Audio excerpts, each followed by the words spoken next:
talking about. Okay. Yeah. The only slight difference is that I was, wait a minute, continue, yeah. I was speaking to somebody in the business support grant team at Derbyshire Dales 2 days ago, a gentleman called James Cole, and he very kindly offered to join us later this morning. So I know that was not advertised maybe until social media message went out yesterday, last minute. So James will be joining us anytime after 11:30. So if you do have any questions regarding any of the business support grants and the new restart grants, it's a good time to pose those questions to James. He is actually based in just Derbyshire Dales, but the regulations that come from the government are generic and they will apply to all areas. But as you know, each local authority area can interpret those regulations and administer them according to their own district and how they want to do it. Right, so what we'll do this morning is have slides up to coffee break.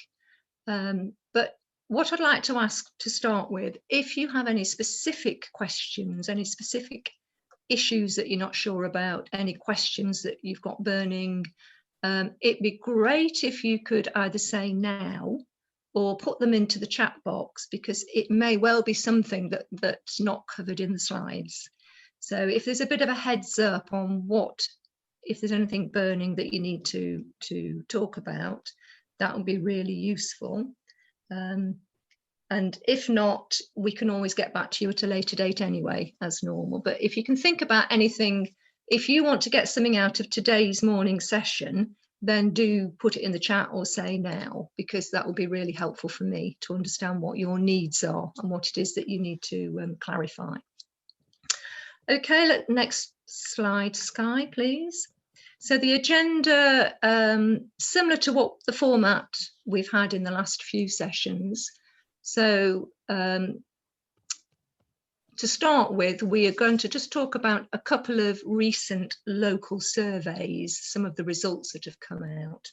And it's useful to see the impact of COVID and the results from those surveys. So I think you might find that quite interesting. Then we will go on to talk about steps 3 and 4. I think you're all quite familiar with those now, with all the information that's come out of ACRE and the appendices, and of course Appendix D and the activities table have been really, really helpful. There have been a few slight tweaks to that the government have changed since some of those publications came out. So we will go over some of the things that are slightly different, so you've got a clearer understanding on those. After coffee break, we'll carry on till about 11:30, and then we will wait. Hopefully James can join us around about 11:30. He's in a meeting already this morning, so it might overrun, so he might be a little bit late. And he will talk about the new restart grants and any issues that you've got to do with the business support grants. And then finally, I'll just briefly talk about the fact that we can offer some further COVID support to village halls. I'll mention that later. Okay, next slide, please.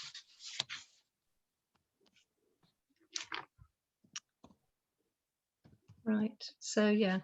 I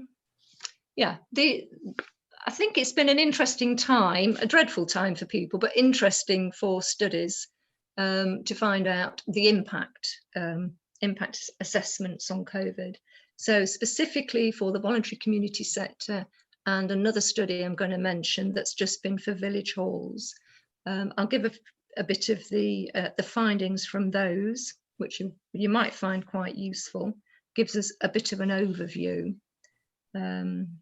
Whilst many didn't open last year, a lot of them did, and it's good to know how they opened and what they found that they could and couldn't do. So we'll go on to the next slide.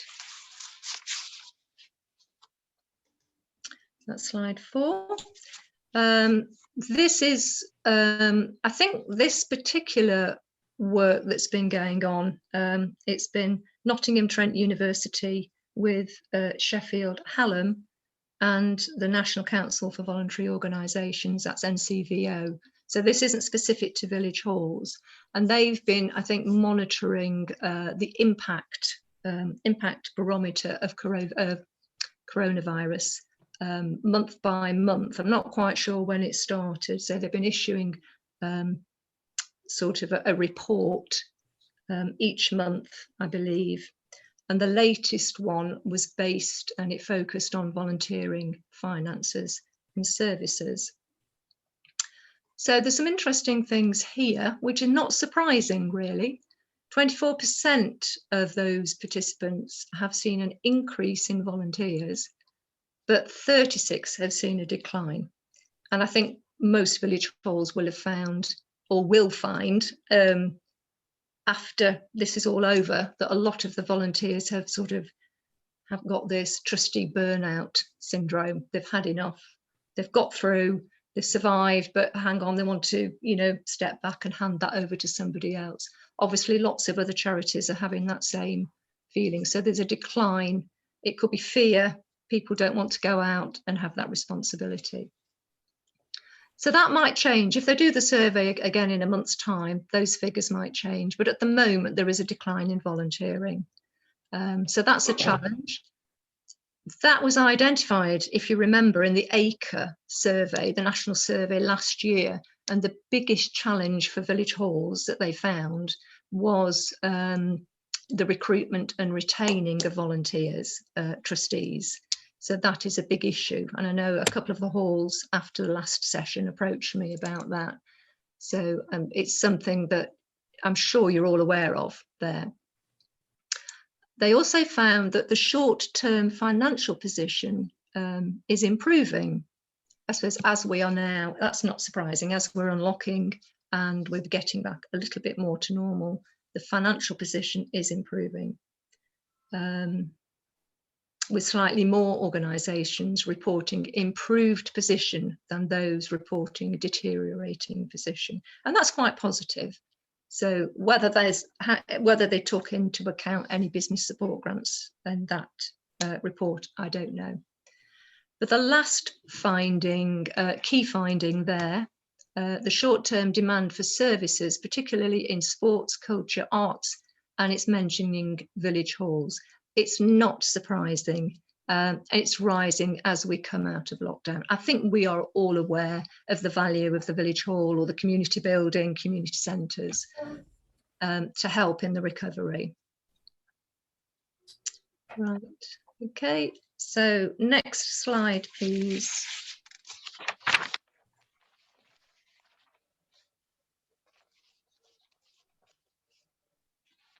Right. Yeah, I think if anybody wants to see the fuller reports, I think Martin's made a comment there that if you want to know more of these findings, we can make them available at a later, after the event. The other small study, and this is specifically with village halls, so this is really quite interesting, was carried out by a similar organisation to RAD, and it's called the Community Council of Somerset. They did a survey with 95 halls that participated in Somerset. So there's interesting statistics here about how many managed to reopen or which stayed closed. So their report was called The Recovery from COVID and Beyond, and it was up to January of this year. So it's not captured the third lockdown, I guess. So 90% of the respondents reopened last summer for normal activities. Again, not surprising, because I think after the first lockdown, we didn't expect necessarily that we were going to have further outbreaks and go into the second lockdown, further restrictions. So 90% opened last year. That's a higher number than I expected, actually, but that's a good figure. But 40% didn't reopen, and the reasons there, because they found that the demand from their user groups, people were too afraid to come back into halls. A lot of trustees were concerned about their liability and the anxious and the fears about the safety concerns. The running costs was another issue, and of course safety and the changing regulations. So 40% didn't actually reopen.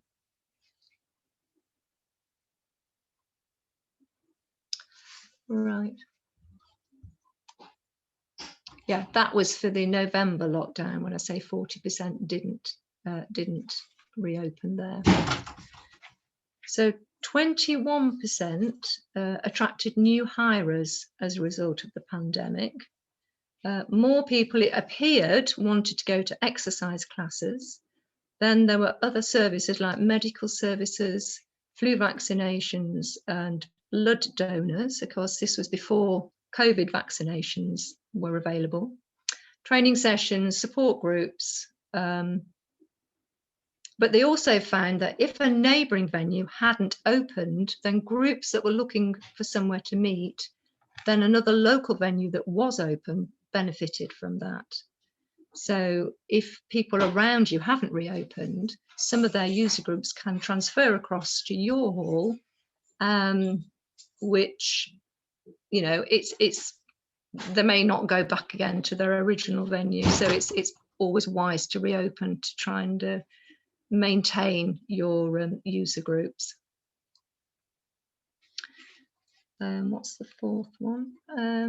93% lost over half of their income during the 10 months of the pandemic compared with the previous year. That's not surprising there. And that's excluding the government grants, which have actually been quite generous. So that figure is just their normal income from hiring. Nearly 70% lost more than 75% of their income. 25% remained open during either the second or the first or the second national lockdown last year.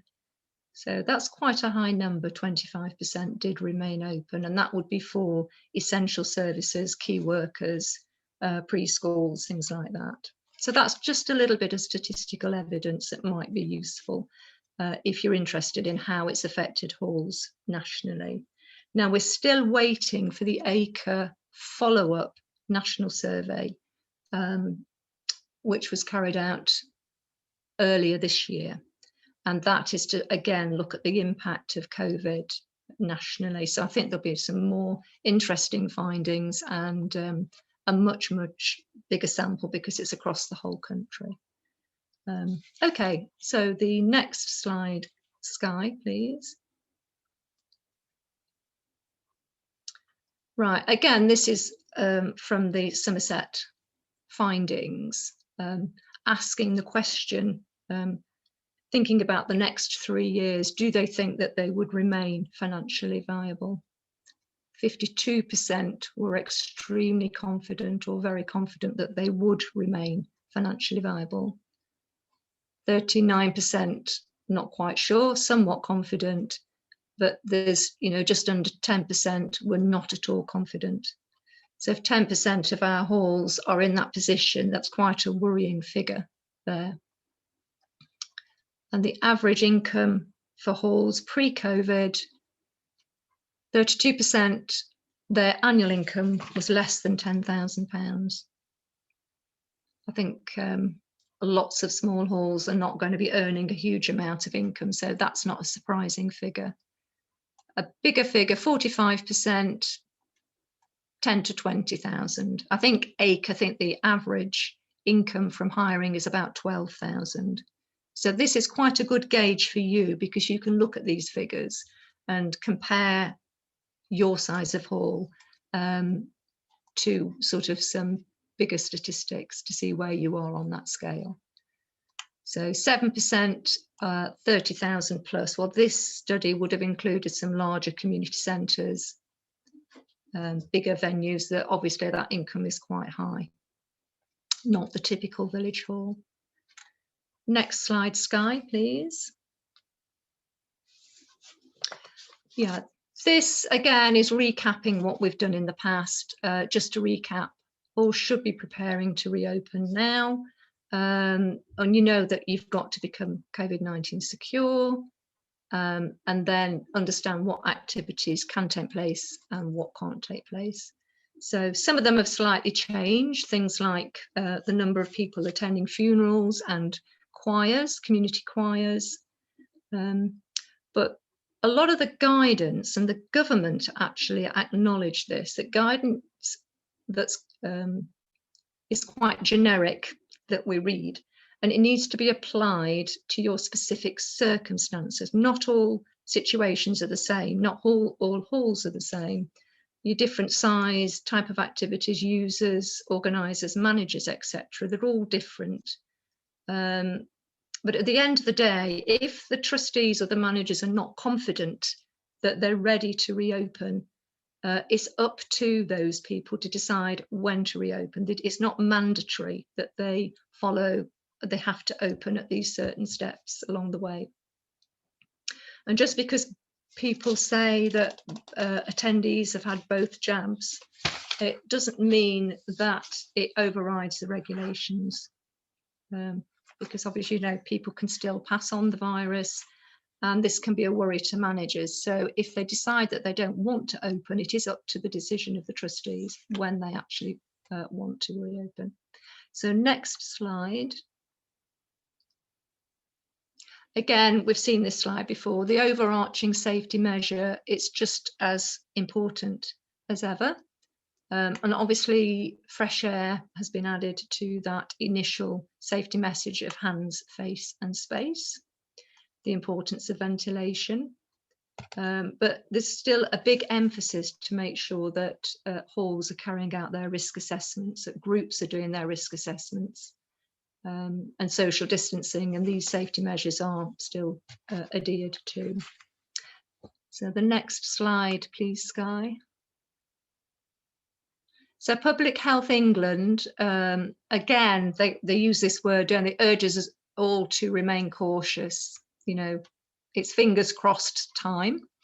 We all have heard of the Indian variant, and there's the South African variants that are circulating currently in the news. And there's this fear that they're more transmissible. But there's no evidence that these variants cause more serious illness, are more deadly, or make the current vaccines any less effective, but they do spread more easily, which is why we need to make sure everybody using the hall does apply those safety messages. So I think there's a bit of an outbreak in the Glossopdale, Gamesley and Glossopdale area in the High Peak. I know last week, well, 5 days ago, they were reporting 14 cases of the Indian variant, and I'm sure there are more now than there were 5 days ago. So it is something to be aware of, but I think for managers of halls, it's just make sure that your groups are sticking to the regulations, and that's all that you can do. It's not saying, you know, cancel your events, don't do your events, but just make sure that groups are sticking to what they should be doing. Next slide, please, Skye. This is just to illustrate the importance of the ventilation, and it's much easier now. We're coming into summertime, so that's a picture in somebody's home, but the same applies to any public building. Ventilation is key, and that's something that the government, as you know, are really stressing. So that's just a reminder on that one. Next slide, Skye. Again, we've seen this slide before, but do not forget the risk assessment. So it's just a reminder, really, this is. And if you did these last year, please do them again. You know, they do need to be refreshed, and everybody must do this, and all the user groups must do it as well. And the risk assessments were recently updated March 2021. So if you've not downloaded the most up-to-date copies, do go to our website, the RAD website, and you can download all of the appendices, including the risk assessments. It's also worth mentioning most of the appendices are in a PDF form, but if you do want a Word version so that you can perhaps tailor it to your specific hall, please do get in contact with us at RAD, because we've got Word versions of all of the appendices. And obviously the risk assessments need to be filled in. I think they're in Word versions as well. But don't be afraid to ask for those if you need them. Right, so the next slide. Okay, so we all know we're actually well into step 3 now.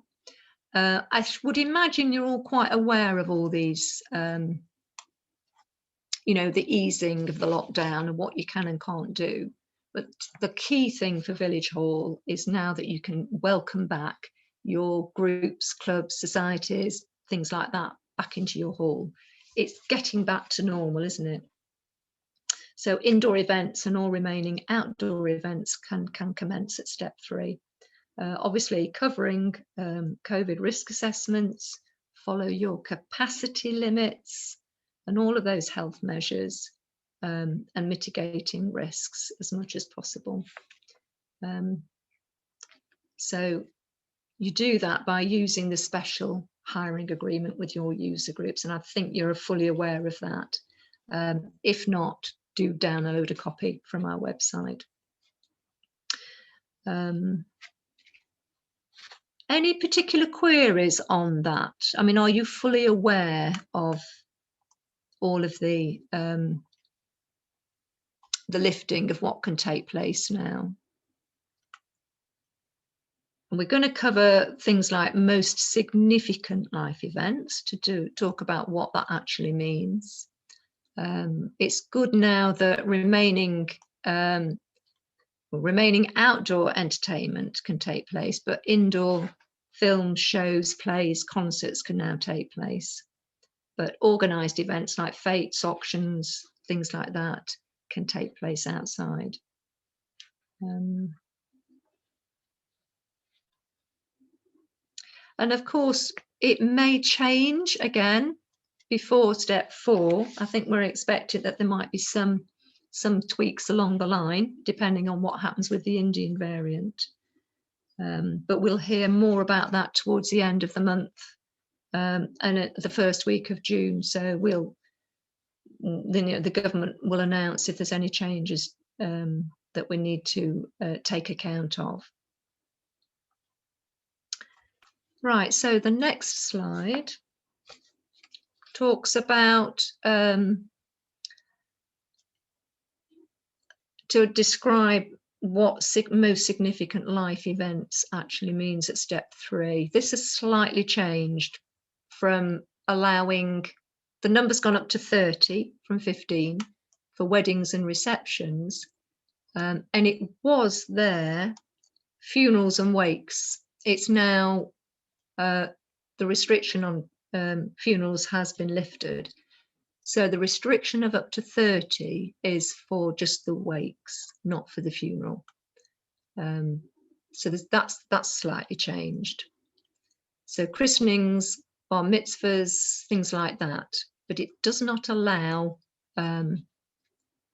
birthday parties, anniversaries, stag nights, hen parties, sort of generic party, family events. They're still not allowed. It's got to be what they call a significant life event.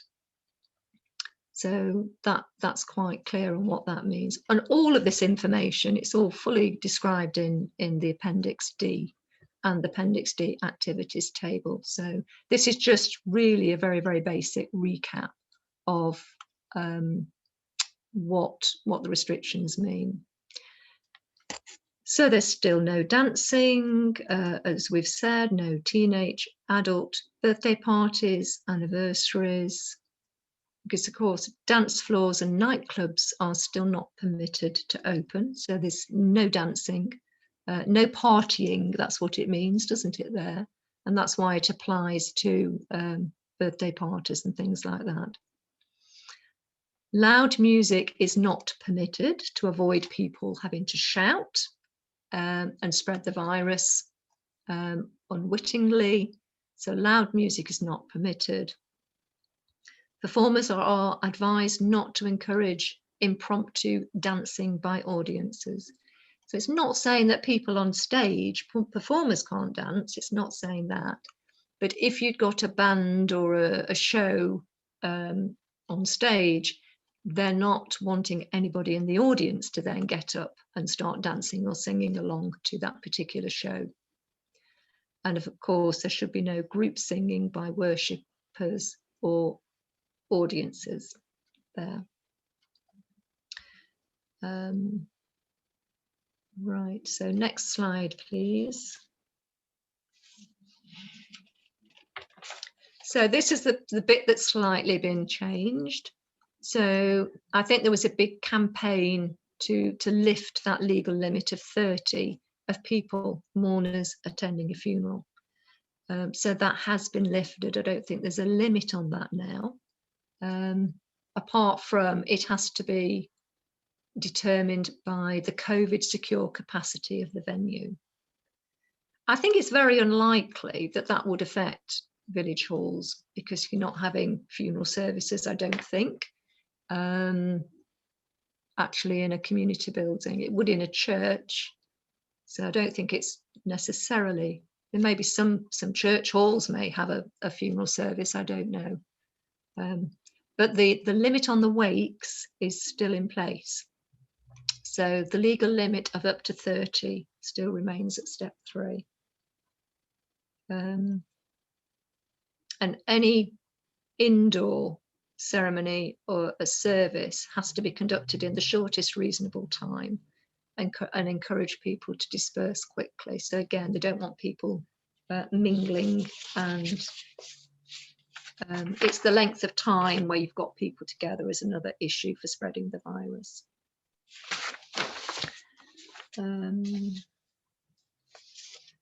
Okay, next slide. Sorry, Helena, can I just clarify about something back on that last slide? I think it's important. You say the capacity it's 30. Does that mean that within your hall, say if it's a small hall, you've still got to abide by the rule of 6, 2 metre distance in between unconnected people, if you like, families? Does that still apply? Because most wakes are normally a buffet and a cup of tea and people mingling around. I think my understanding, and I'm not saying the definitive answer on it, I think my understanding is that any event inside, they still want people to stick to the rule of 6 if possible. Okay, so seated and 2 metre distance. Yes. Okay. Yeah, if where that can happen, I mean, it's always best to be on the most cautious side of things. But if your hall can only take 15 people, if it's a tiny little room, then you can't cram 30 people into it. So I think it's saying a maximum of 30 people at a wake. But again, it's dependent on what your COVID capacity is as well. So I don't think it should exceed what the COVID capacity, it doesn't override the COVID capacity. That's my understanding of that one. Okay, yeah, thank you. Yeah, I mean, have a look at the information sheet. It might say a little bit more on that. But that's the basic thing that's changed, is that the number of, you may have seen in the news or been to a funeral, you know, or where there's been a lot of people there, but it doesn't mean that an unlimited number of people can then go into the local hall for the funeral wake. I mean, it may be that if you've got outside space, you know, the limits outside, you can have groups of up to 30 people outside, but you could have more than one group. Again, it's like the idea of the group of 6, as long as they stick to their group of 6, but outside it can be a group of 30 people meeting. But you can have a group of 30 and then another group of 30. So, you know, whether that can be a bit of indoors and outdoors, I'm not quite sure. But I think if you read the government guidance on funerals and, you know, for places of worship and things like that. It'll give a bit more information. Okay, thank you. But as we're coming into better weather, you know, when you are holding events and you've got, say, a venue where you've got doors that open wide onto a patio or a garden area, grassed area, you know, there may be ways of having more people at an event because you've got so many outside and so many inside. Because when they talk about an indoor event, it's purely just the capacity for that space. If you can double that space or widen the space by having half the people outside, you know, it can open up a bit more possibilities there. But again, the government are wanting people to not mingle within groups. So I think if you were having an event like that, where you were having a few outside and a few inside, I would encourage them, I would think, to still stick to the rule of 6. So even if they're stood outside, it's going to be confusing if you say, well, you can, you know, 30 of you can stand together, but then they come inside and they're going back to the rule of 6, then the transmissible risk is increased.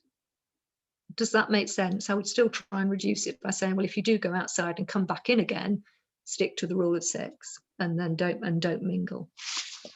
That sounds reasonable, I think. Yeah. Now, this particular picture here is a little bit misleading because those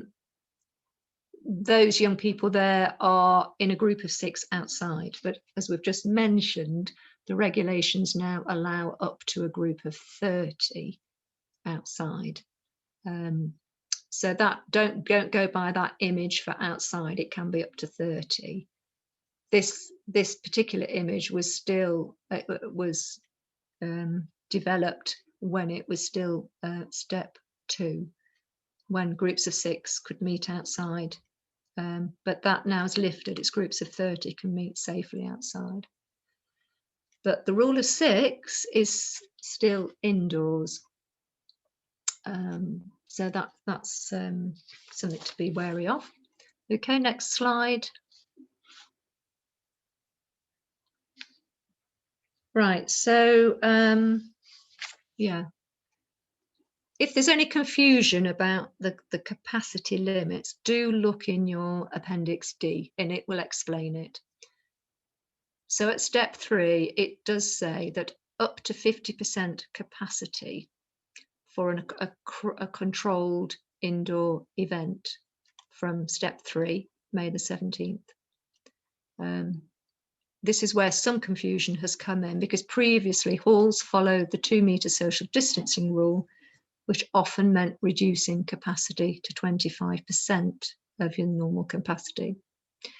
So when we say a controlled indoor event, it's an event organised by a business, charity, or a public body or similar. So it's like officially organised.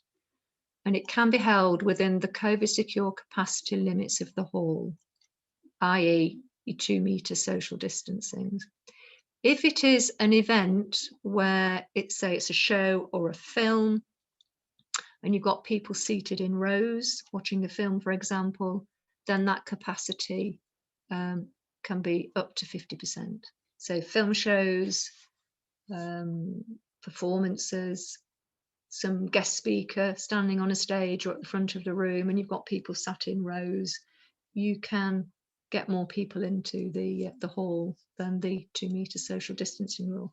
Again, they're still having to follow the COVID secure, perhaps a seat in between them, wearing masks, facing forward. So that's what it means up to. It doesn't mean that any event can be classed as 50% capacity. So next slide, Skye, please. Right. Yeah, going back to there's a query by Martin there, is how many people can attend performances? If it's a performance where they are all facing the front, the stage, and there's rows of seats, it can be 50% of your normal capacity for your hall. And you don't have to account for the performers, any volunteers, people managing the event. They don't take into account that 50% capacity. So seated audience at an organised event can be 50% of your normal capacity allowed for the hall. So that's current. You mean currently? We could actually, we have a capacity of 150. We could, with seated appropriately, have 75 people watching an event. Yeah, I think you'd have to take into account access to toilets and things like that. But my understanding is that, Martin, yeah. Right. But they have to follow the rules, and there have to be, a seat between them. Yeah. But that's yeah. Yeah.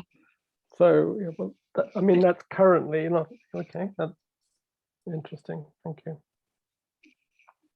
And it says up to 50%, so that would actually be your maximum. So if you don't feel that that's going to be safe or manageable, if the volunteers are not going to be able to manage that number of people safely, and also take into account maybe the age of your audience, the vulnerability of your audience, for example, if you feel that they are, would they feel safe sitting that well, they won't come if they.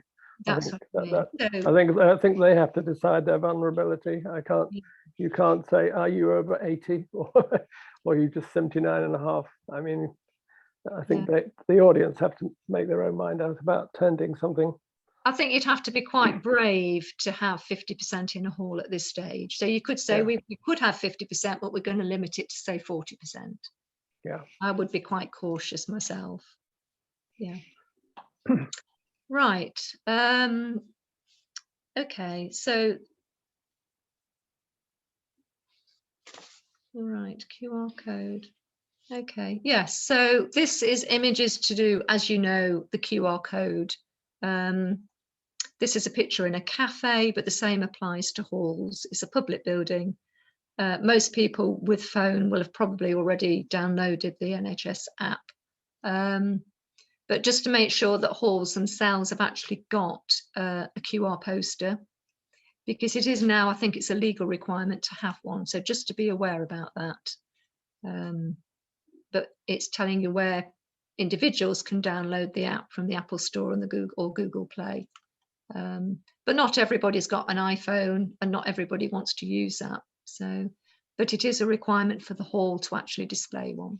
And it's still you've got to keep, if you write it down, you've got to keep it for 21 days. And yeah, I think the organisers have to, whoever the event organiser is, it's not necessarily the referees, but the event organiser has to keep those names and then get rid of them, because again it gets into GDPR if you keep them indefinitely. So they have to agree to that, and it's explained in the special conditions of hire, and they have to agree that they will adhere to that. It's very difficult for people to police it, because how do you know that people are adhering to it? I think as trustees, all you need to be concerned is that by covering your own liability is to make sure you've issued that special hire agreement, shown it to them, and that they have signed it. Because once they've signed it, it's saying, we have agreed to your terms and conditions. And that really is as far as you can go. As trustees, though, if you feel that that particular group are going to totally ignore those special conditions, even though they've signed it, you have got, you can then actually refuse to take that booking or cancel it, because you have got fears that they're not going to follow the rules and regulations. If you've no fears and you don't doubt that somebody's going to fulfill them, then there's no need to worry, because actually the liability is passed on to the event organizer. The liability isn't on the trustees or the managers of the hall. You can't go to bed at night worrying about it, because it's, you've done as much as you possibly can in the eyes of the law. You've done everything correctly. They've signed it, which is in essence a contract. They've agreed to implement these terms and conditions. So that's all you can do as managers. Okay, so next slide, Skye. Yeah, this is just a recap again of the test and trace and the QR code. If you have a cafe, social, community cafe, bar, social club, etc., it is a requirement for every individual to use either the QR code or leave their contact details on arrival. Many halls don't offer those sort of services, but they are still required to display the QR poster. And again, we've just said the responsibility of the event organizer is to take the names or ask them to use the QR poster. So, and again, that's covered in the special conditions of hire. Okay, so next slide. Right, so any specific questions? We have 5-10 We've had minutes. a few questions in the chat as well, Helena. Okay, I've not kept up to speed with them. So is there anything specific that anybody wants to ask? Let me just have a look. I was asking about rehearsing. I'm a bit confused. Which is that one then, about the rehearsing? Let's have a look. It's right at the beginning, because that's Yeah, up to the top, yeah. Essentially, if they're allowed to, if they're rehearsing indoors for Yeah. a performance after June, are they allowed to rehearse in more than sixes, or do they have to rehearse in groups of 6 separated by 2 meters? I mean, in a large hall, how would it actually work? That's an interesting one. I don't think it specifically answers that questions in the guidance. That's why I'm asking you, I think, really. Yeah, I think if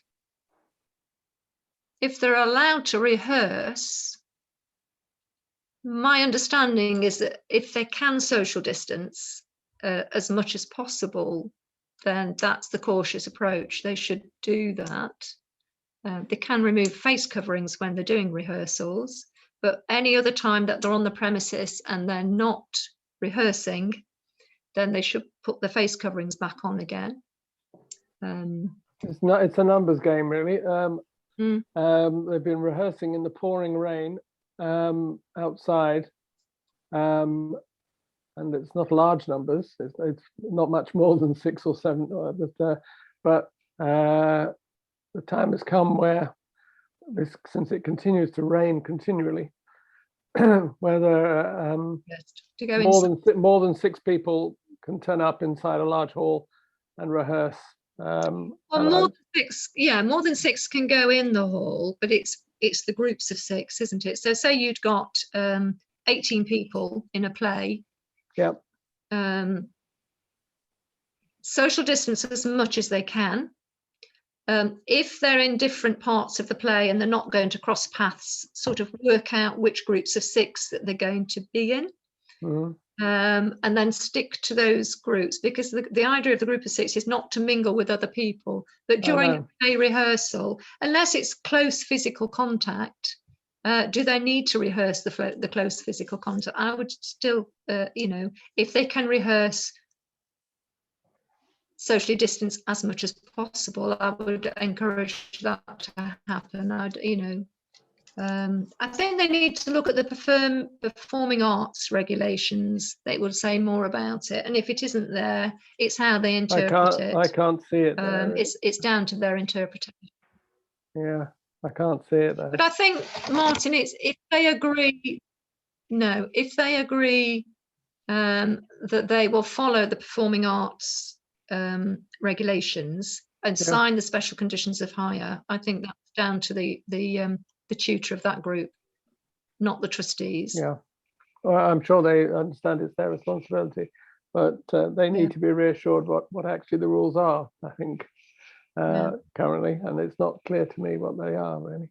No, then I think they ought to query it with whatever. Are they regulated by, you know, affiliated to some performing arts organisation that might be able to give them a No, clarity. it's a local Amdram. Yeah. Nothing posh. Well, if they're not sure, be cautious. That's all I can say is be cautious. Yeah. I can't say any more on that because it's not specified specifically, is it? Yeah. Steve is asking about current indoor social distancing. Yes, it's still definitely 2 meters, is it? Because I thought I saw Yes, something. as far as I know, it's 2 meters. Yeah. Because when they're exercising, they won't have their masks on. No, So, I mean, this is yoga and Pilates where it's not really exercising. It's, you know, well, you know what they do, poses and all that sort of thing. So I did a calculation from assuming everybody had a 2 meter long mat and then 2 meters to the side and 2 meters in front and behind. And, you know, it's quite restrictive when you do it that way in terms of how many people they can fit in for a session. But that's the rule. And yeah, but again, I suppose the rule of if they were closer together in 6s, you could probably get a bigger class in at one time, couldn't you? Yeah. I suggest a yoga teacher, if are they affiliated to their national body, if it's a proper professional yoga teacher or somebody in martial arts, if they can find their national whatever EMA body or whatever, would have more specific questions, answers for those.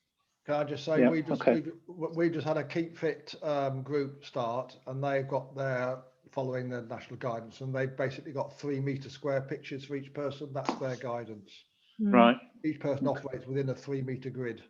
Yeah. Okay. So because when people are exercising and, you know, especially yoga, you stick your leg out and what have you, and you need that space anyway, otherwise people are hitting each other. Again, always err on the side of caution. The groups themselves have got to take responsibility. They can't always ask the trustees to give them the answers on this. If they are running a yoga group, they should have the their national body's guidance and adhere to it, because that's what you really need to expect these groups to, you know, have that information. So the next one. Yeah, so no. The next one's about mask wearing. Mask wearing. I think the ruling on that is still masks are a requirement indoors, but then there are caveats. So some people who, you know, if they're wearing glasses, if they're doing a craft thing and they can't see, you know, perhaps wear a visor or something. Model making. I think there's a bit of discretion here. If they are really, really well, you know, spread out, and there's only 6 in a big room, you could perhaps say, well, okay, don't wear your mask. But if it's 2 meters apart, or you know, the same table, they are meant to wear masks. The only reason you should take masks off, my understanding, is to, you know, eat or drink, and any other time when you're inside, you should be wearing a mask. So I think unless they've got a medical reason not to wear one, or really can't see and they haven't got a visor, then, you know, perhaps put that person away from other people and take mitigating actions to, you know, if they're not wearing the mask. But my understanding is that they should still be wearing masks inside, whatever, you know, if it is a craft event. Thank you.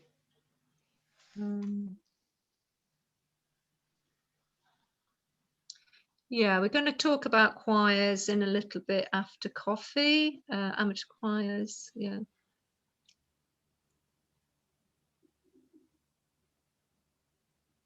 Yeah, I know there is a petition about it, so that's a useful one that Maddie's put up there about the local choirs. Yes, please sign.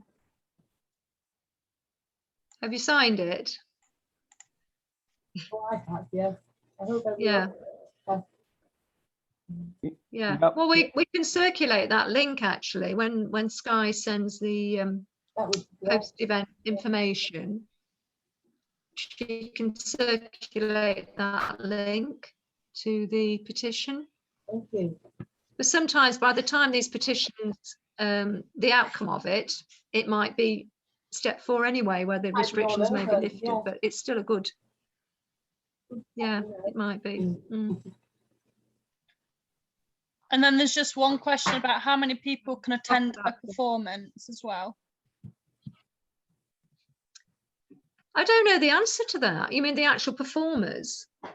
No, Not- I think not the it might attendance. mean the people that are watching. Again, it's how they if they're in rows, it's meant to be 50% capacity of the hall with all the mitigating, you know, they'd have to wear masks and socially distance. But if they're all facing forward in a theatre style layout of the room, the regulations say it's up to 50% capacity, like we said with Martin earlier. You know, that's up to that amount. So you might want to be slightly cautious and limit it to say 40 or 45% capacity. It doesn't necessarily mean that you're going to fill all those every other seat anyway. But yes, for audiences, there is more about it in Appendix D, so do refer to it. And also the performing arts regulations will be on how many people can attend performances and audiences, say for sporting events and things like that outside. You know, there's different regulations. The rule of 6, I think I get it, but there is a lot of confusion of the difference between the rule of 6 and venue capacity. Yeah, okay. Yeah, I think that Helena, sorry, can I add in on that? Because I think what you're saying in response to other questions is also sort of partially clarifying and partly confusing, which is the distinction between how many people are allowed in with or without social distancing. And my understanding is the rule of 6 means 6 people can all hug together in a corner if they want to, without masks, without any social distancing. It's not advised, but you know, that is the rule of 6. Whereas a room capacity, in our case, sort of 15 to 20, they're all socially distanced while they're doing their yoga class, and while they're moving around where they might get closer than 2 meters, they have to put a mask on. Is that the right interpretation? I think no, because I think the regulation for indoor venues is wear a mask. That's nothing to do with the rule of 6. So if you're in an indoor venue, you are in unless there's an exemption or somebody's medically No, because if you're in a pub, you can sit round a table as 6 and not wear masks. That the only reason you can remove the mask is for eating and drinking. So if you're in a community venue and you've got the rule of 6, so it could be a craft class, it could be a WI club or discussion groups, a quiz, games evenings, rule of 6 applies and face covering should be worn. So the only reason face coverings can be removed is for eating or drinking. Or exercising. Or yes, or exercising, sorry, yes. But if you're say for classes and you're just sitting WI is a good example. I think parish council meetings, the councillors can take their masks off, but if you are a member of the public as an observer, not participating, they would wear white masks. So the rule of 6 does not mean that you should be hugging and taking the masks off in any way, shape or form. The rule of 6 is about not mingling. So if you're not from the same household in the rule of 6, you're still meant to be socially distanced within that group as much as possible. Now, you can't always when you sat around a table, but if you are a group, say, stood in groups of 6, ideally, and that's what the guidance will stay, still socially distanced unless you're in the same household. So the ethos of the rule of 6 is that you're not having, say, 24 people in a room and that one person with the virus unwittingly doesn't know they've got it, is spreading it to 24 people. They're only spreading it potentially to 6. So there's no mingling, socially distanced within the group of 6 where possible, and still wear masks unless it's an activity or the eating or drinking. So does that clarify the rule of 6? It makes it virtually impossible to police, but yes, I believe it does. But that is, yeah, it's but face coverings are still a requirement in public buildings. You think of going into a shop, we're all meant to still wear a face covering. Yeah, I just understood it was when you were moving around. I thought that when you sat, for example, as you say, a craft class, if in a large room there were 4 tables and there was no more than 6 people round each table, and each one of those 4 tables was socially distanced, I had understood that those 6 people could take their masks off. But what you're suggesting is they shouldn't. My understanding is that they're only allowed to take it off if it's eating or drinking. So if you think of a pub situation or a restaurant situation, they are there for a purpose, and that's to drink and eat. So they take the masks off.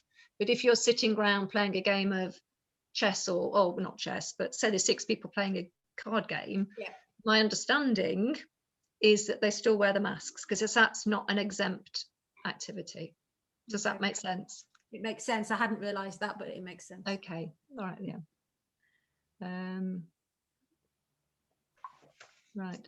Okay. If we have a coffee break now, it's 11 o'clock, and resume at say 10 past at the latest, and then it'll be 20 minutes before James hopefully will be joining us then. And any other questions we can perhaps finish at the end. Yeah. Okay. That was really useful to have those questions, but do keep them coming, because if we don't have a chance to do them today, we can follow up on them and send some information out if we don't get a chance to talk about them. So if we have a quick break for 10 minutes, is that okay? And we'll resume in 10 past 11. Okay. That's on mute.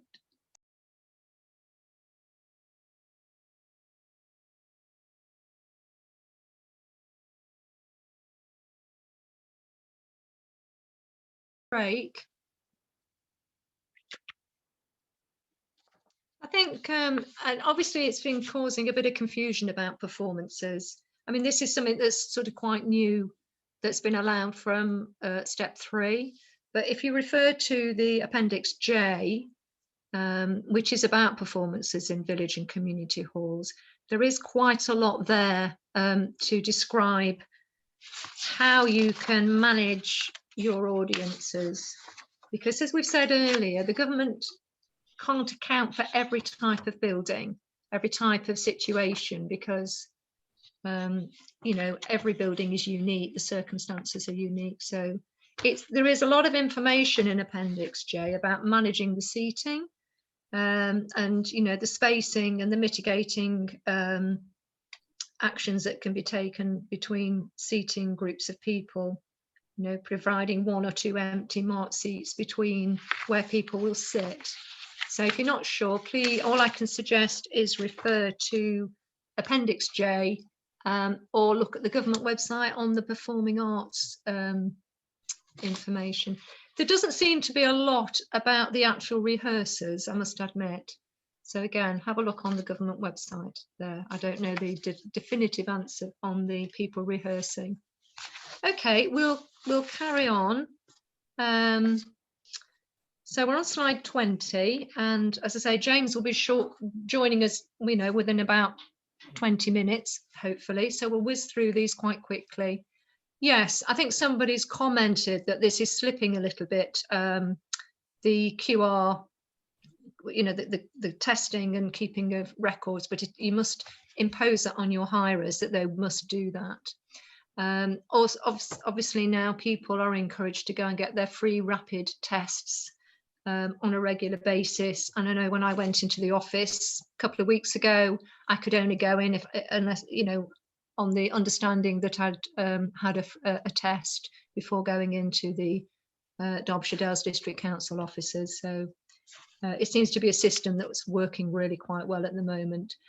If you don't know about the lateral flow test, this is for people with no symptoms, and it's to try and identify the 1 in 3 people that have asymptomatic symptoms. So 1 in 3 people that have got COVID don't show any symptoms whatsoever. So the idea of going for these regular free rapid COVID-19 tests is to identify those that don't think that they've got it, but they have got it. You can go to, I think in each of the local authorities in Derbyshire, there is a dedicated site. You can pick up the testing kits from pharmacies, Boots, Lloyd's, places like that, and you can do the tests at home. I think there are, Derbyshire County Council have got mobile centres going around the county, so look on their website for when you can access one of those. And alternatively, you can order the kits online on the NHS website. So it's various ways, and it's quite easy to do. So next slide, Skye. So it's slightly changed from the previous regulations because there's perhaps less prevalence around. So anybody on site and the hall that's developed COVID-19 symptoms within 10 days of visiting the hall, alert NHS test and trait, alert the hall cleaner and alert the organiser of the activity. You must seek a COVID-19 antigen test. That was the old guidance in the special conditions of hire. So that no longer applies. It's much simpler, much easier now. And all they're asking that anybody that's been to the hall, if they develop symptoms within 10 days of visiting the hall, that they must seek a COVID-19 test. It's almost irrelevant to alert the hall and the cleaner because it's, you know, it's gone then. They've you know, if the QR code system, and that should take into account. So if anybody then does show that they've got the test, then that system should account for all of that. Okay, next slide. Right, special conditions of hire, which we've mentioned quite a few times, it only refers to having symptoms and not about having a positive test or returning from travel abroad. As you know, more people are beginning to start venturing abroad. So that's going to be more of an issue in the coming months. And it said, should these also be included? So as managers and event organisers, you will make sure that everybody likely to attend your activity or event understands that they must not do so if they or anyone in their household has had COVID-19 symptoms in the last 48 hours, or tested positive, or is required to self-isolate for any other reason. So nothing's really changed there. That's common sense. But when it says for any other reason, for example, if they've perhaps just returned from a trip abroad, so it's asking them not to attend if they've just returned from abroad and they've not gone through any necessary quarantine. And if they do develop symptoms within 10 days of visiting the premises, they must seek a COVID-19 test. So that's something extra to be aware of, is trips abroad. No. So the next page, please. Yeah, okay. As we know, activities, indoor exercise can resume. Thank goodness, because we've recently had Mental Health Week, was it a couple of weeks ago? And it really highlights the need following COVID for people to get out, to exercise, to socialise. So now we can do that. Halls are fantastic. And going back to that research at the beginning where they found that, you know, the benefit of village halls, it's for these reasons, isn't it? People want to socialise and get back to normal again. So that's quite common sense. And all of the information, especially in Appendix K, is covering indoor and outdoor exercise and sport. So if you haven't looked through there, if there's any queries that you've got, you might find the answers that you can find in Appendix K. Next slide, Skye. Right, so organised indoor sport and exercise at step 3, including gym classes, as long as they are organised by a business, charity or public body, and they're also following the COVID secure safety measures. So that's quite common sense. Now this next point might answer the one that was raised just before the coffee break about the amount of space allowed between people exercising.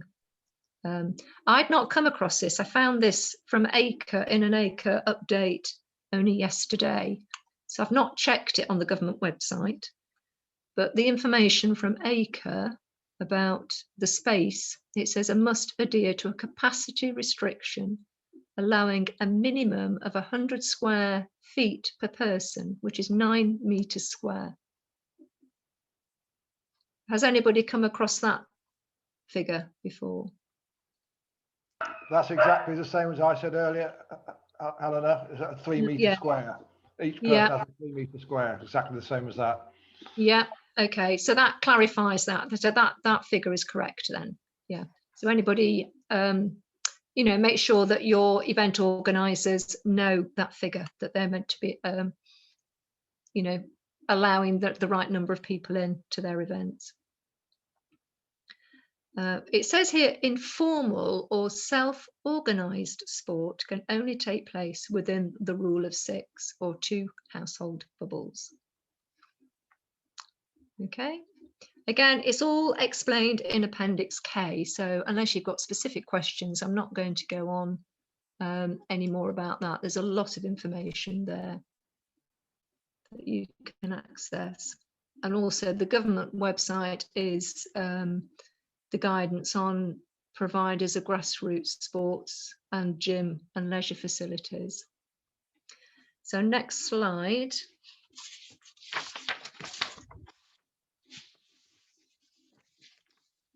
Yeah, I think we've seen this slide before. This is at a craft group. The ladies are wearing masks, if you see here. This was before the rule of 6, but they were just 2 meters socially distanced. But the same, as far as I know, the mask wearing is still a requirement. I think what has lifted, though, there was a previous restriction that warned against activities attended by vulnerable people. That lifted a while ago. So, you know, even if you've got vulnerable people at an activity, then that is allowed. That restriction has been lifted. Again, multiple, I mean, it doesn't matter if you see people like this, particularly, as long as they are like in groups of 6 within their 2 meter distance tables. They can either be sat around one table as a group of 6 or still separated, as long as they know that they're not mingling with other people outside of their groups. But it doesn't mean that you can't sit them at individual tables. Some people might prefer that still. Okay, next slide.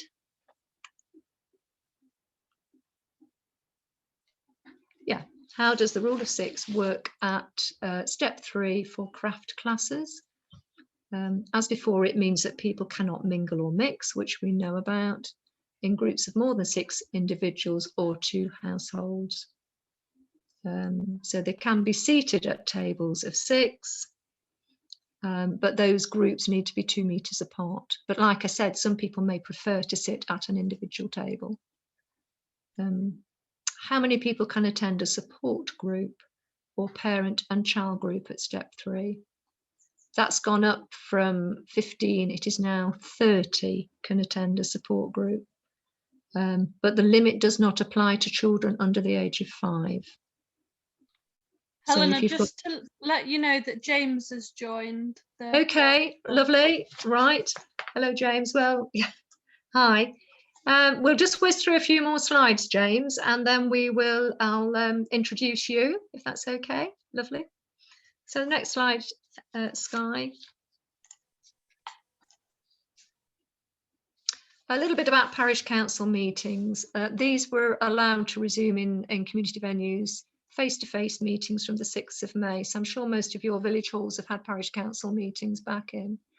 Members of the public can now attend parish council meetings in COVID secure halls, but the public would have to follow the rule of 6 or the 2 households, and they would be wearing face coverings. And again, it would be limited to the number of people allowed within the hall itself. But I think the government is actually still encouraging, where possible, they're encouraging councils to still allow public to attend remotely. So they would still actually prefer the public, if possible, to attend up to step 4. But obviously there are cases where some people haven't got perhaps the technology, you know, it's not suitable for everybody to attend a meeting remotely, so they are allowed to attend. That sounds like that sounds like a technological nightmare for a parish council, frankly.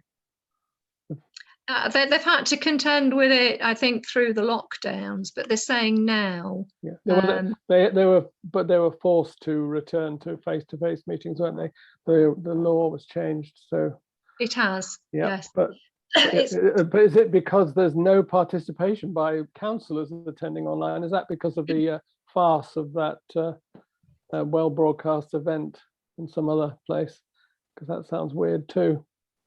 I know there's been a High Court ruling recently which prevents remote participation. So somebody can't participate in a meeting, parish council meeting, remotely. So they can only watch online, but they cannot participate. So they can't raise questions. They can't be one of the councillors as part of the meeting after 6th of May. So if a councillor can't attend, this is my understanding, I hope I've got it right. If somebody can't attend or a member of the public can't attend, they can only watch online, but they can't participate. If they want to raise a question, I think they're meant to raise it with the parish clerk prior to the meeting starting, something like that. Okay, so that's just very, very briefly about the parish council meetings resuming. So next slide, Skye, please. AGMs allowed from the 17th of May. If so, what capacity? This is a question about capacity.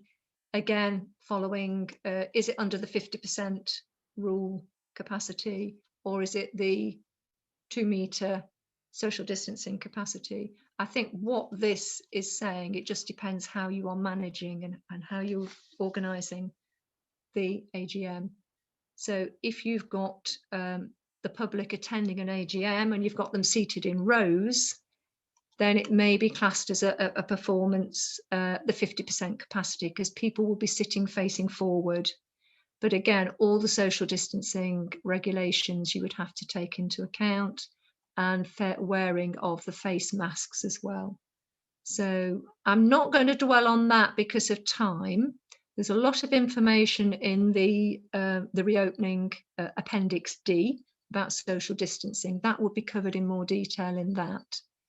But they are allowed to take place now. And you can also check on the Charity Commission website what they are saying, advising charities and AGMs and holding meetings.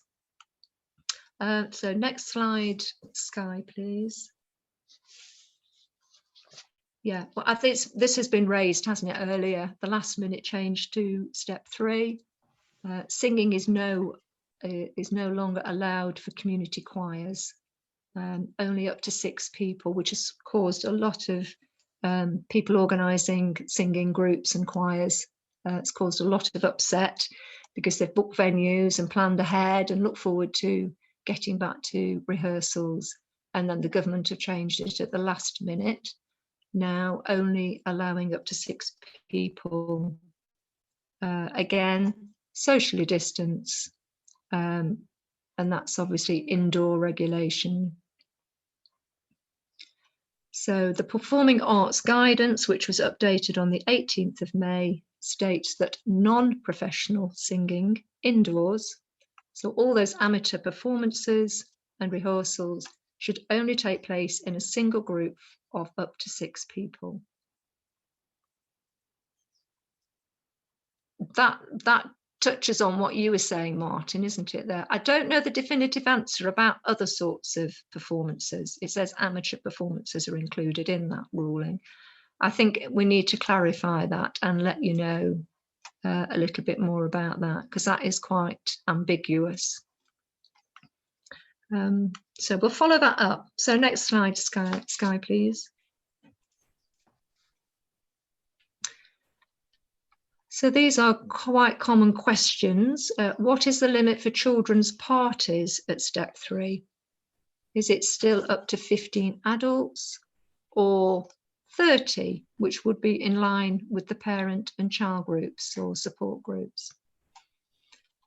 I think there's a bit of a caveat here. So it depends which guidance you go under. So if undertaken in accordance with the guidance on out of school settings, and it is run by a supervised professional, such as children's entertainer, or a scout leader, activity leader, preschool teacher, then follow the hall's COVID capacity, which is like the 2 metre rule, ventilation for activities, etc. So again, it depends on the size of your room, size of your facility. Although the limit for adults at parent and child groups for children under the age of 5 is now 30. So the government is indicating in a letter to children's entertainers that at step 2, regulations continue for children's parties until step 3, which is 15. So I think that's something that has slightly changed as well. It's saying that the numbers, the limits of adults and parents for children's groups under the age of 5 is now 30, but the government is saying to the actual entertainers that it is still 15.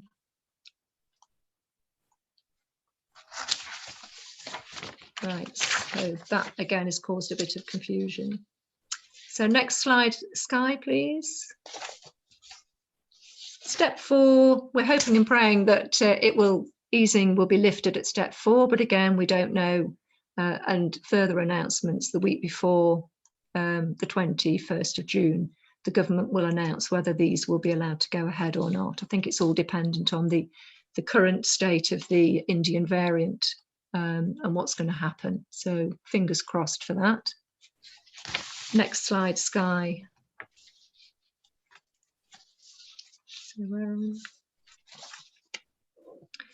So what do we expect will still be required of halls at step 4 of the roadmap?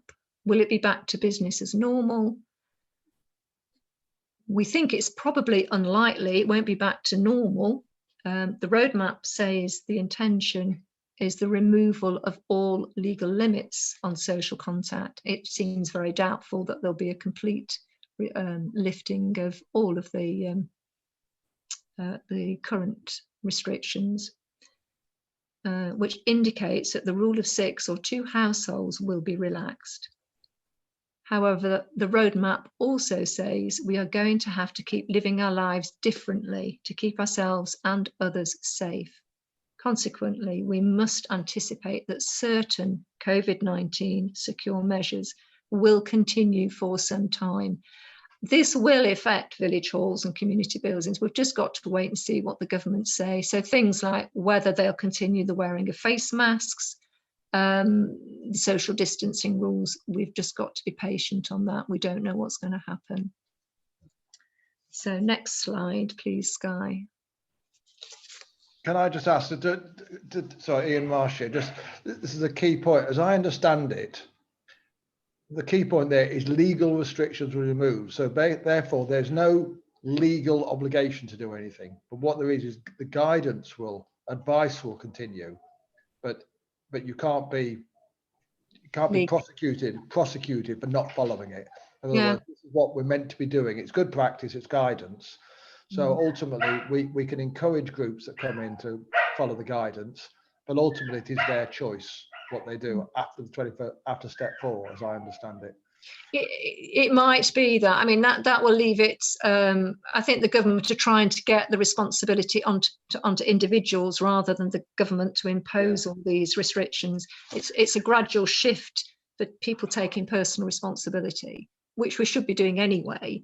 But you know, I think it is that people have got to now act in this way in future, not just because they're told to do it, because it's going to have to become second nature to follow some of these measures, safety measures, which is, it's going to be a tricky transition, I think, to trust that everybody would do that. But that is, I think, the intention is that the government will be wanting people to take more personal responsibility. Again, it just depends what the virus numbers, if we're going to a fourth wave, hopefully not. Yeah, it depends how they can manage it. But the idea is that we've got to have some sort of balance eventually in society, but it's when they can reach that safe balance where people can take responsibility for their own personal safety and the safety of others, of course. So we've got to wait and see. So next slide, Skye. We'll move on. Yeah, I'm not going to go over that. It has been, I've left it in, it's been in previous presentations. Just to reiterate, that is so important to your special conditions of hire. So do make sure that your groups are signing and adhering to those things. If you haven't downloaded it, go to the RAD website and get the latest version of that. But it is crucial, and I'm not going to go on any more about the special conditions because I think you know pretty well. So did I miss you discussing vaccination mandatory and that's like previous slide? Have I missed that one? Number 33. Go back. One where it's can you make it mandatory for some? Can't the hirers make it mandatory? I mean, in theory, you as trustees are responsible for your charity.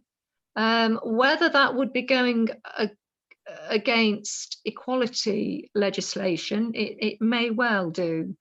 I think there's a fine balance whether you as trustees can make that decision. What about the hirers? Because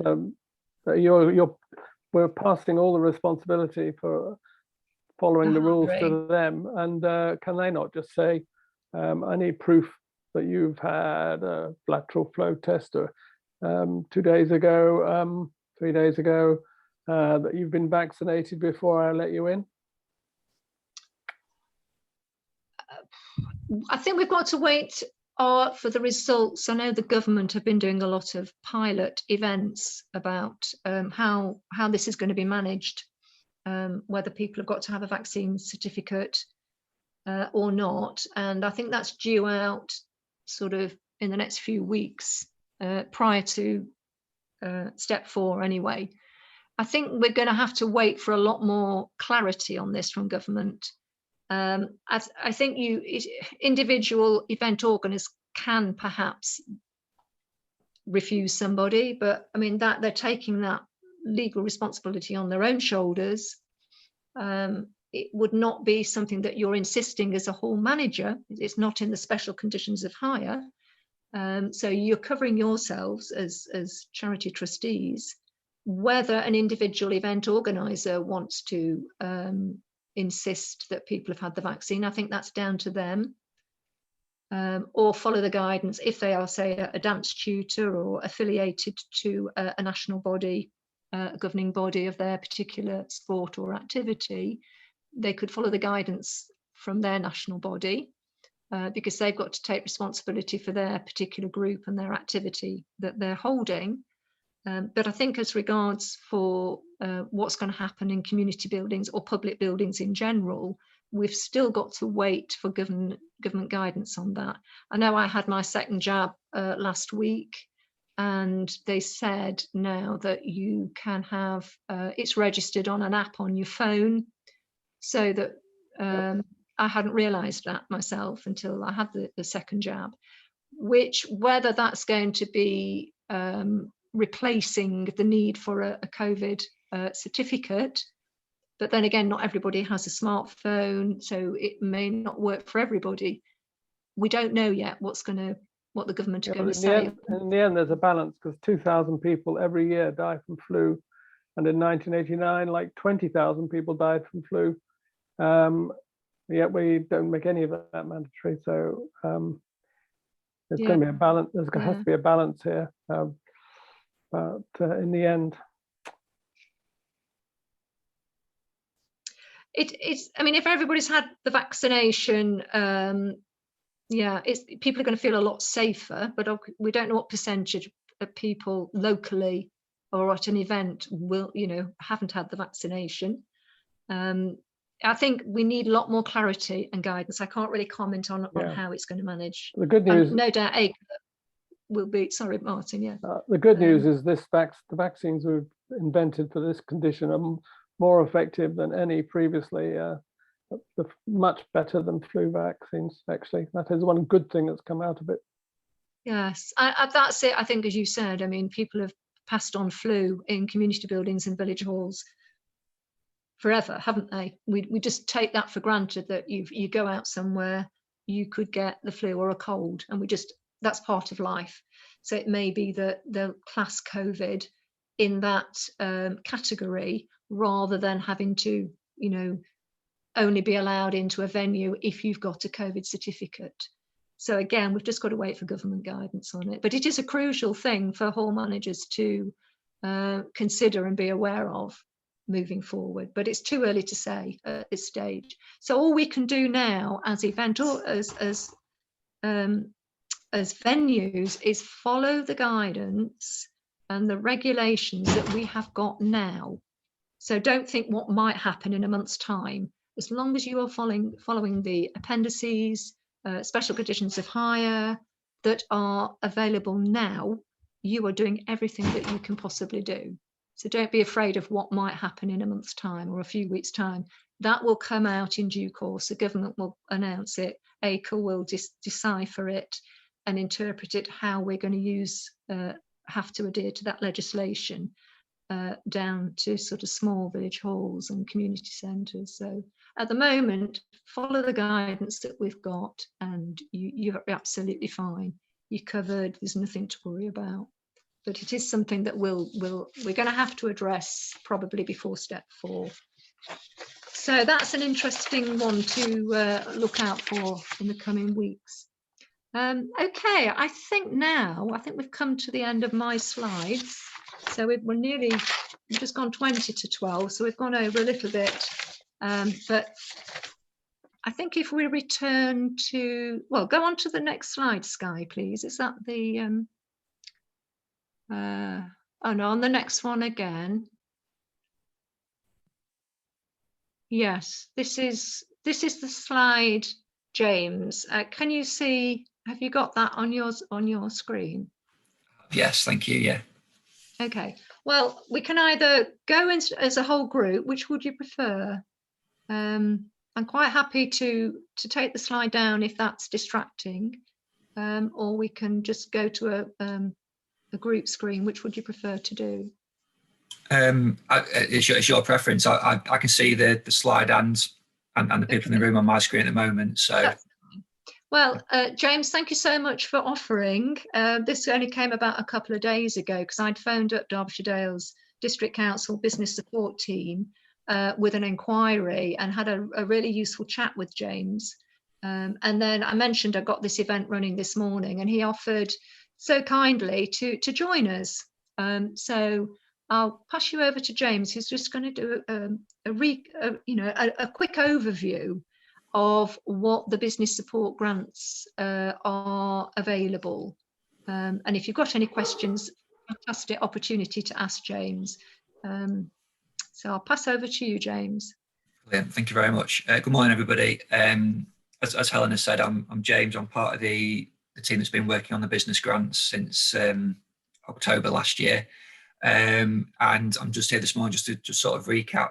Hopefully you're sort of aware of the business grants already, but obviously we've got the restart grant that's open at the moment for businesses to apply for.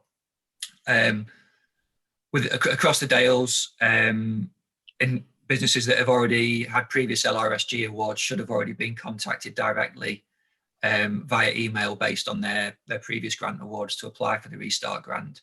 So hopefully those of you in the room that have previously applied have received that. If there's individuals here that are representing halls that haven't previously applied, we sort of strongly encourage you to visit the Derbyshire Dales website and follow the links there to apply for a business grant, for the Restart grant. The first stage of that would be you creating a login and completing our COVID grant registration form, which, based on the information you feed into that, will sort of filter you towards either the LRSG Restart grant or the discretionary grant scheme, and you'll receive an email clarifying that based on your circumstances.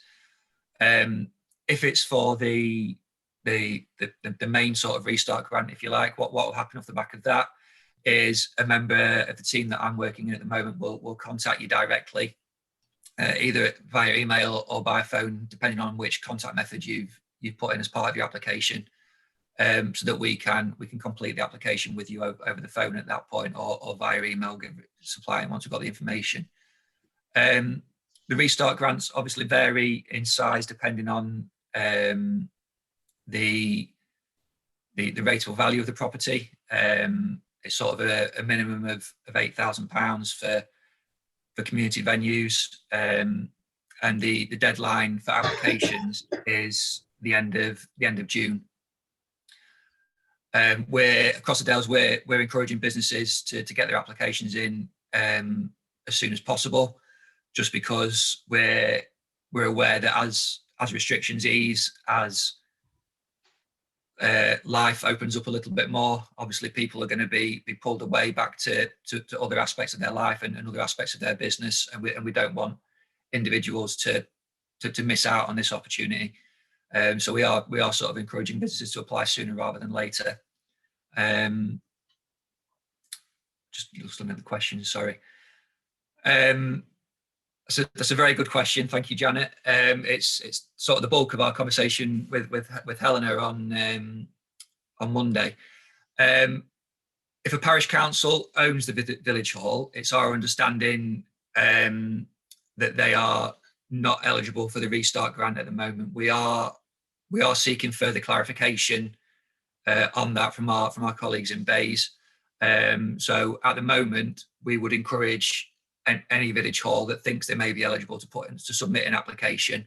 And what we're doing is we're putting those applications on hold effectively while we await clarification from our colleagues in Bays on that, so that we can then either process the application or contact the village hall directly and say, unfortunately, based on the feedback we've received from our colleagues in Bays, that we're not able to take the application any further.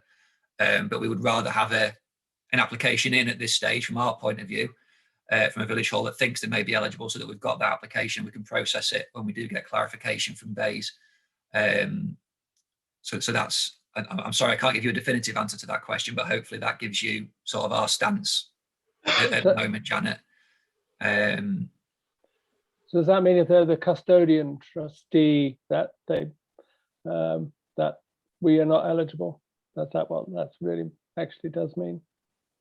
That's our understanding at the moment. Yeah, as I say, Martin, we are just seeking clarification, because some of the guidance that we've received is slightly contradictory at the moment.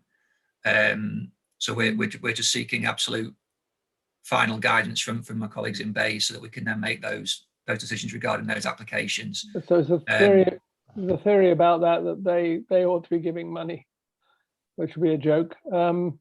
But is that the theory, that they have the money to actually support their premises in theory? Can I ask? I think there's a clarification there between if they are the custodian trustee. That doesn't necessarily mean that they are the owner of the premises. I think the distinction that James is making, it's for premises that are owned by a local authority, town or parish council. So if, for example, at Hathersage, the parish council is custodian, that does not mean that they are the landowner or the owner of the property. So it depends on who owns it. I think that's what James is saying, is the clarification, is the issue that's been raised. Yeah. Yeah. It's some of the guidance. We've asked a couple of questions of Bays essentially. What one is in terms of being the landowner, and the second is with regards to the day-to-day running of the village or town hall or parish hall. If there is a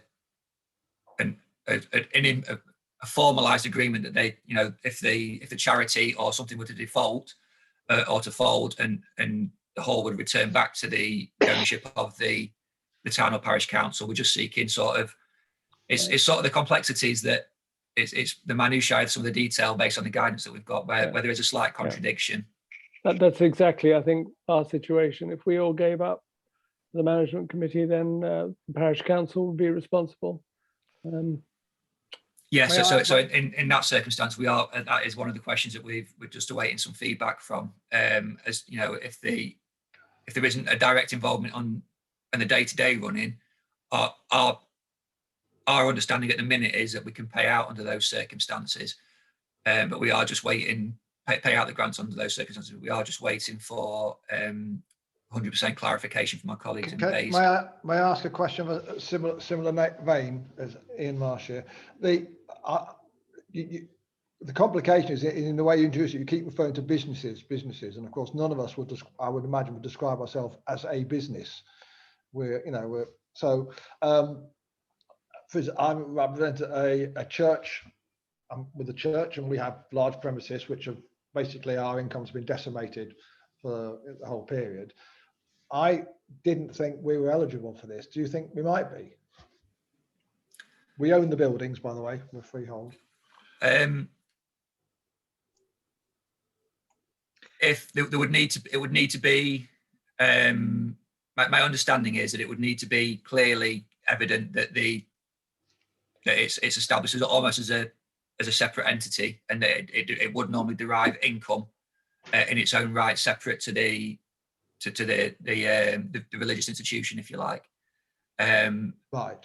What I would say is, from the team's point of view at the moment, we'd rather have an application in from yourselves that we can reject later down the line if we need to, rather than getting to sort of the deadline end of next month and not having received an application from yourselves, and then getting the clarification from Bays that we could have paid out under those circumstances. So I'm sorry I can't give you a definitive answer. Okay. So for instance, within the church, we have the normal lettings, which we lose income for. We've got a residential centre, which is run as a separate entity, but it's not a legal entity within the church, but it's a separate residential centre that's basically been closed. We also run a cafe. So could each of those apply sort of separately? And was that what if they're rated, if they're liable for business rates and rated separately? With charities, we don't pay business rates, do we? To a church. Mm-hmm. So. Sorry. Sorry, but my understanding for properties that are not rateable, and this is what I sort of pick up from my national colleagues, so that category would be like the local authority, parish council, town council type managed community buildings, but also church buildings don't pay rates. So in the grants up to the end of March, my understanding is that they would be eligible to go for what was the discretionary grants administered by all the local authorities, because they've got the the ones that are for the rateable value, rateable properties, and then the non-rateable properties, which is the church and the local authority halls, which is a minority of halls, but it's quite a significant. If you're one of those, you do want to get some business support if possible, that they could then apply to their local authority, but it would be under that discretion of the local authority. Yeah, absolutely. So for the two schemes, the main restart grant, which is the one that I'm part of the team of at the moment, is the mandated scheme. So to be eligible for that, you do need to be liable for business rates. Even if you're at the moment you've got rate relief and you're not paid, there's not a cost in terms of the rates at the moment. You do need to be liable for them. So you do need to have a business ratings number essentially, which we'd require as part of any application so that we can perform the checks on those. If the business or if the hall isn't on the business rating system and hasn't been valued by the valuations office, then there is that discretionary scheme that the district council's launched recently. And again, there's sort of criteria attached to that. You'll have to forgive me, I'm not an expert on the discretionary scheme. There's two separate teams within the district council that have been leading on that. I've been leading on what was the LRSG scheme, and there's a separate team that's working on the ARG scheme, the discretionary grants. But that scheme is live now. So again, you can visit the Derbyshire Dales District Council website, look at coronavirus business support page, and there is a process there to access the ARG support scheme. And all the criteria for that scheme should be on the website as well. Can I ask a question, James? Yeah, about, please. The grants that were before the restart grants, so the LRSG, which is the local restriction support grants, are they all closed now for backdating applications? Are they all, or is there still some leeway? There's still the grant open that was for the second half of February and into March. Yeah. All of the schemes prior to that have closed now. Yeah. So any hall that may not have been aware and didn't get financial support from, did you say what, the end of February? It's the 16th of February through to the 31st of March. 31st of March. So there's still a window open for them to apply. So is there a deadline for that? Is that the end of May? Is that the one that's a deadline at the end of May? Or is it just going to be open for anybody to apply? Okay. That was specifically. So if anybody wants. Sorry. Can I just clarify? That was specifically for expenditure within a very limited window, a period of time, wasn't it? It was for the grants were to support ongoing fixed costs for the second half of February and March. Yes. But it was only. Yeah, it was in the lockdown. Yes. Yeah. Yeah, I think if anybody's not sure, it's worth contacting their local authority, because obviously there's people from the whole of Derbyshire here. But again, what James is saying for Derbyshire Dales, so you just need to contact your own business support team and inquire, because, you know, once these grants have gone and you've missed the deadline or you've missed that opportunity, it's too late. So even if you're not sure, you know, contact us at RAD or do speak to your local authorities on this. I think it has been very confusing for everybody concerned.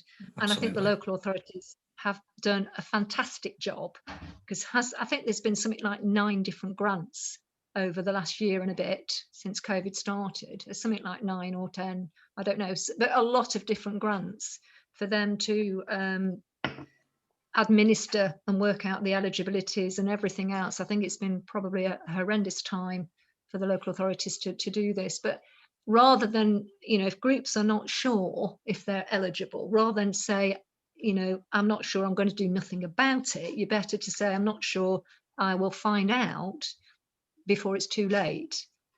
We've had this all the way through, where halls have at the last minute inquired with us or contacted the local authority, and then realise that they've been entitled to some of this financial support, you know, and by pursuing it, they've managed to get it.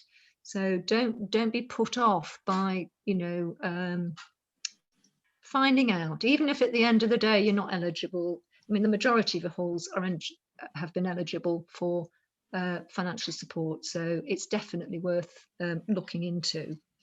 So and just to pick up on that, Helena, sorry, the February March deadline is Monday the 31st, but obviously that is a bank holiday, so I would imagine realistically that in terms of lodging any application, the deadline would be Friday of this week in essence, with Monday being a bank holiday. Yeah. Yep, we've been very grateful for the monies we have received. I think it's been it's the same. It's difficult because there's halls that are very small and they've perhaps benefited, you know, perhaps had a better grant payment than they perhaps would have done with their hirings. But then on the other scale, there are the big venues who it's not covered their, you know, what their income would have been. I mean, one of the slides earlier on this morning showed like the percentage of halls and their annual income from hirings. I think the most are something like 45% were between 10 and 20,000 income. But then again, there'd be like a minority that's, you know, less than 10,000, and a minor, you know, again, 7% were over 30,000. So there's a huge range of, you know, size of venues and what their income is. But these grants have been, you know, set figures, haven't they? It's not been worked out in your income. So there's been winners and losers. Absolutely. In this. So some small halls will be say, well, actually, we've been closed, but we've done quite well out of it. But again, I've always said, we don't know what's ahead of us. We don't know what's still ahead, what's going to happen. So, you know, that money, you know, it's got to be used for the right purposes and put there as, you know, still as a reserve in a way, if it's not needed for covering their running costs, because we don't quite know what's going to happen in future. And whether there will be more government grants if anything did go the wrong way. We can't assume that there will be more money still forthcoming. But no, they have been a fantastic lifeline for businesses and charities alike. So I'm sure halls are very grateful for that. Just finally for myself, if I may, if there are any sort of inquiries or questions relating to halls in the Dales, if you could contact us using the email address businessgrants@derbyshiredales.gov.uk. I'll put it in the chat in a second, and then that will come through to either myself or one of the team, and we can pick that inquiry up and support any halls in the Dales. Does the local authority know when they may get an answer from, was it Bays, did you call it? Yes, so yeah. So we've recently... No, when you have a definitive answer. We've recently been provided with a relationship manager at Bays, so they picked it up, and we're hoping to get an answer by the end of the week from them. Okay. So yeah, so like everybody, it's not been an easy 18 months or so, and they're working flat out as well at their end, as I'm sure people can appreciate. So yeah, so hopefully by the end of this week we'll have a definitive answer. But certainly from our perspective in the Dales, we'd soon have an application in that we can process when we've got that answer, rather than trying to contact halls or other businesses and to try and get them to apply at a later date in case they miss out on any of the deadlines. It'd be interesting to know the outcome of that, James. And if you wanted any support with any particular halls or contacting them, please do keep in contact with RAD, because we can perhaps help you if you've got any ambiguities or can't get hold of the right people. Are there any more questions for James? I'm sure if there's any questions that come through at a later date, we can always pass them on. I've got, as you say, or you can contact Derbyshire Dales or James with any specific queries. But that's been really, really helpful and good to have that clarification on that, James. So thank you very much. No, I'm sorry I can't be sort of crystal clear in terms of some of the questions, but when we do get a response, Helena, I'll share it with yourselves, and perhaps you can you'd be kind enough to forward it onto the group once we've had that response and when we're crystal clear from our point of view. Yes. Yeah. Thank you. Yeah, that's great. Okay, thank you so much. And I think we've about finished our session anyway. So Skye, shall we just go on to the next slide? I can't remember how many we've got to go now. Right, we'll just COVID-19 support. I did put this in the last MailChimp to say that RAD is actually, we've got funding now to help halls, and that's why we're offering the free training up to the end of September. But as part of that, and with all the information sheets and the extra MailChimps that are going out, informing you of the easing of restrictions and business support grants, all the ins and outs of COVID, we are able to offer some one-to-one support to a limited number of halls. So any hall that's really struggling with making sense of all the regulations, you know, they're struggling that maybe they've got very few trustees and their capacity to cope with all of this, putting all of these measures in place has just been too much for them. We can offer, and we can come out and visit on a one-to-one basis. So whether you are in that position, or if you know of a neighbouring hall that is struggling, then you know, perhaps mention to them that, you know, if they contact us at RAD, we can offer, we can come out and visit and help them make sense of all the regulations and the guidance that's coming out. And there's a bit of a application on the Survey Monkey there. So if anybody wants to do that, they can do that on the Survey Monkey. That link was also on our last MailChimp, so you've got access to that. So any questions about that? I mean, that was yeah, offering the one-to-one support was one of the things that came out of the Somerset survey that I mentioned right at the beginning, that a certain number of halls that were really struggling were saying that what they really, really needed was that one-to-one support. So now, you know, we can offer that to a limited number.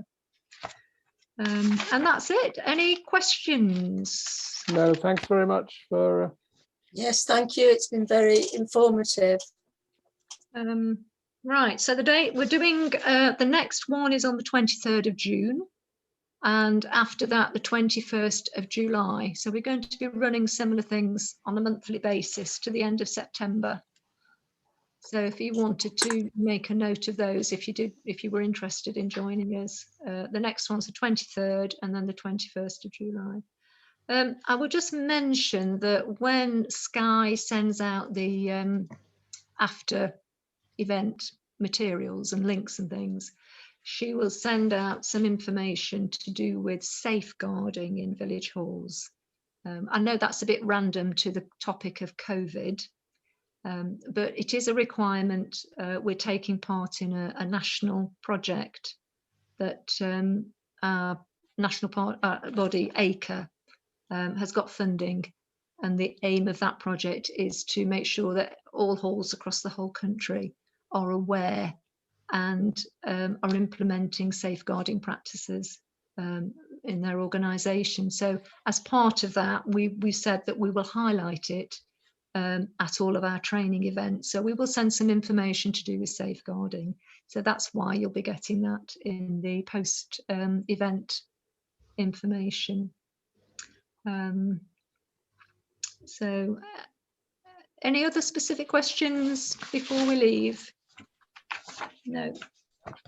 Well, thanks again, James. It's been really, really interesting to hear about the grants, and good luck with the work that you're doing.